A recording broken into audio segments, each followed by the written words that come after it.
రాబందుల గురించి చెప్పుకొని ఎంతో కాలమైంది. ప్రస్తుత రోజుల్లో ఏ కథల్లోనూ సినిమా డైలాగుల్లోనూ రాబందులు వినిపిస్తున్నాయి, కనిపిస్తున్నాయి. భూమి మీద రోజు రోజుకి వీటి సంఖ్య తగ్గిపోతుంది. కానీ ఒక ఊళ్ళో మాత్రం రాబందులు స్పెషల్. ఇక్కడికి వెళ్తే బోలెడన్ని రాబందులు కనిపిస్తాయి. మరిన్ని వివరాలు ఎన్ఎస్ఎన్ న్యూస్లో ప్రత్యేక కథనం.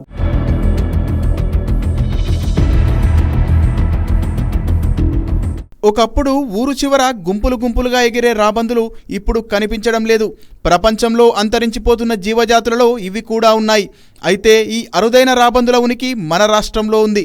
కొమరంభీం ఆసిఫాబాద్ జిల్లాలోని పాలరావుగుట్ట వీటికి కేంద్రంగా ఉంది. అంతేకాకుండా ఈ ప్రాంతాన్ని వన్యప్రాణి సంరక్షణ కేంద్రంగా ప్రకటించాలని రాష్ట్ర ప్రభుత్వం కేంద్రానికి ప్రతిపాదనలు కూడా పంపింది. జటాయు పేరుతో ఇక్కడ కేంద్రాన్ని ఏర్పాటు చేయాలని విజ్ఞప్తి చేసింది.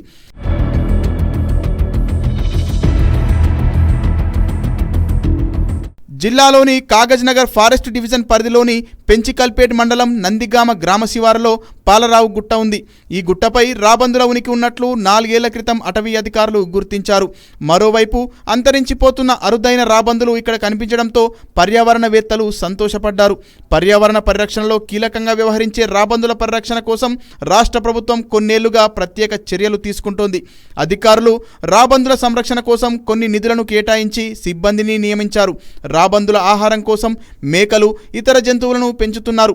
ఇక్కడ ఉండే సిబ్బంది ప్రతిరోజు రాబందుల కదలికలను ఎప్పటికప్పుడు కెమెరాలో రికార్డు చేస్తున్నారు. ఇక్కడ మరో విశేషం ఏంటంటే ప్రాణహిత పెద్దవాగుల ప్రవాహంతో పాలరావుగుట్ట యాత్రికులను ఆకట్టుకుంటోంది.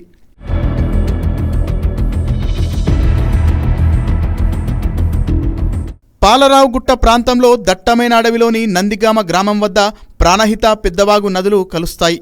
పెద్దవాగును ఆనుకొని 300 మీటర్లకు పైగా ఎత్తులో ఏటవాలుగా ఈ గుట్ట ఉంది. గుట్టకు చిన్న చిన్న రంధ్రాలు ఉండడంతో అరుదైన లాంగ్ బిల్డ్ వర్చర్ జాతి రాబందులు ఇక్కడ ఆవాసాలు ఏర్పాటు చేసుకున్నాయి.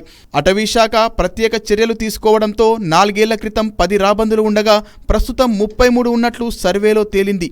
ఈ గుట్టపై 100కు పైగా రాబందులు నివసించేలా సౌకర్యాలు ఉన్నాయని ఫారెస్ట్ అధికారులు చెబుతున్నారు. బయాలజిస్ట్ రవికాంత్ ఆధ్వర్యంలో ఫారెస్ట్ రేంజ్ అధికారులు వీటి పర్యవేక్షణ చేపట్టారు.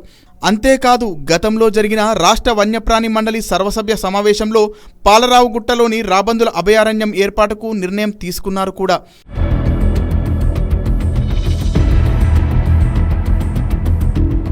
పాలరావుగుట్టల్లోకి 2 గ్రీఫెన్ రాబందులు గతంలో వలస వచ్చాయి.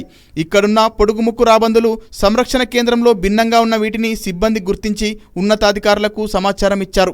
వాటిని హిమాలయ పర్వత శ్రేణుల్లోని నివాసం ఉండే హిమాలయన్ గ్రీఫెన్ రాబందులు అని అధికారులు గుర్తించారు. ఇవి పురాతన పక్షి జాతికి చెందినవిగా నిర్ధారించారు. ఏటా శీతాకాలంలో ఆహారం కోసం హిమాలయాల నుంచి దక్షిణ భారతదేశంలోని కేరళ, కర్ణాటక, ఆంధ్రప్రదేశ్లోని కోస్తా ప్రాంతాలకు రాబందులు వలస వస్తుంటాయి అని అధికారులు తెలిపారు. అయితే తొలిసారిగా రాష్ట్రంలోని పాలరావుగుట్ట వద్ద ఇవి స్థావరం ఏర్పరచుకున్నాయన్నారు. 40 ఏళ్ల క్రితం కోట్లలో, సుమారు 4 దశాబ్దాల కిందట దేశంలో కోట్లలో ఉన్న రాబందుల సంఖ్య పూర్తిగా తగ్గిపోయింది.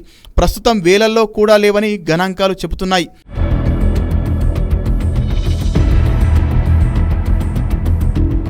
2013 మార్చిలో ఈ రాబందులను జిల్లా అటవీ శాఖ అధికారులు గుర్తించి వీటి సంరక్షణపై ప్రత్యేక దృష్టి పెట్టారు.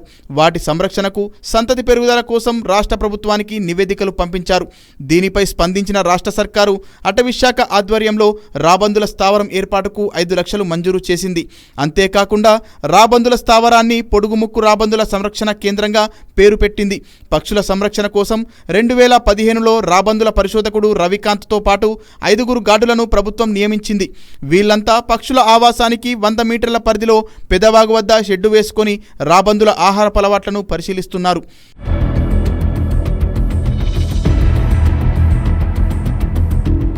పశువులకు ఇన్ఫెక్షన్లు సోకినప్పుడు డైక్లోఫినాక్ లాంటి ఇంజెక్షన్లు వాడతారు. వీటిని ఉపయోగించిన పశువుల కళేబరాలను తినడం వల్లే రాబందులు పెద్ద సంఖ్యలో చనిపోయినట్లు శాస్త్రవేత్తలు నిర్ధారించారు. పశువులు చనిపోయిన తర్వాత వాటి శరీరంలో ఉండే ఈ ఔషధం రాబందుల విసర్జక వ్యవస్థను దెబ్బతీయడంతో అవి చనిపోతున్నాయి. డైక్లోఫినాక్ మందులను పశువులకు ఉపయోగించకుండా అధికారులు నిషేధించారు. ఈ విషయమై ప్రజలకు, వైద్యులకు ఉన్నతాధికారులు అవగాహన కల్పించారు కూడా.